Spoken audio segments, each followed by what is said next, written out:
which is our Creatine Plus.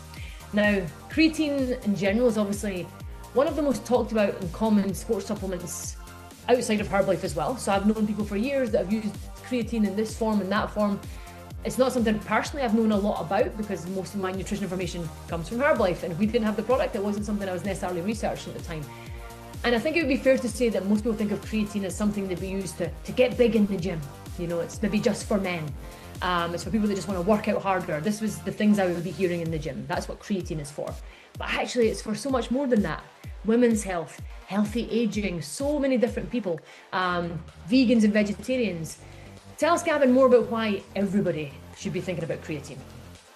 Yeah, so you've already sort of touched on two groups, Nicola, women's health and healthy aging, sports and recovery, which I think is what most people know creatine for, and the final one is cognitive health. And again, this is pretty sort of new and emerging science.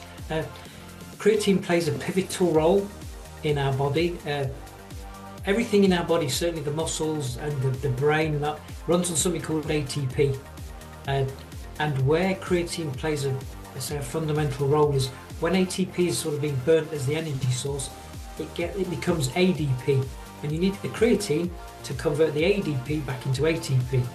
Now, so without the creatine, you know, things suffer. You know, you get creatine from the diet, but we can actually make our own creatine as well. Up to 50% of creatine we can actually synthesize ourselves. The rest comes from the diet. Now, you can't have a deficiency in the same way as you can a sort of a vitamin or a mineral, but what you can have is a sub-optimum level. And as a consequence, if you don't have the optimum levels of creatine in your system, then as you say, it takes you longer to recover from exercise, you know, it takes you longer to recover sort of from injuries, this sort of thing, because this is powering everything within your body. It's key for, you've mentioned vegans and vegetarians, vegans in particular, Nicola, because creatine is only found in the animal kingdom. Red meat and herring are the most best source of creatine. So on a vegan diet, you're typically not getting those. Well, you won't be getting those. So, you know, you do need to supplement with creatine. There are a number of ways of doing this. You can, if you really want to get your creatine levels up to those optimum levels, you can have a loading phase. So the advice is 300 milligrams per kilo of body weight for a 60 kilo male female, that's 18 grams of creatine, or 70 is 21 grams. Take that for 5 days, and then you go down to the 3 gram dose.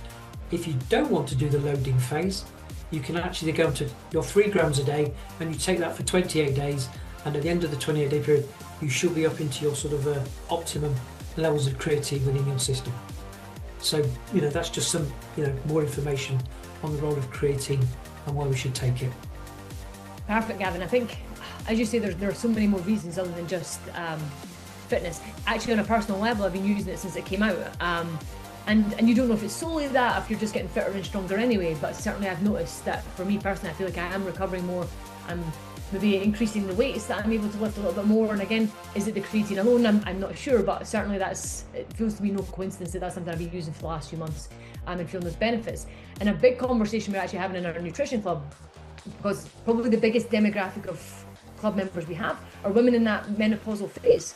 And a lot of what we're talking about is creatine, because as you say, it helps to support muscle strength as they get older. That seems to be more of an issue at this stage of their life. So it's a conversation we're having more with the women in that age bracket than the younger men, you know, which is exciting for us as distributors, of course, because we feel like obviously we can talk to more people about it. So fantastic.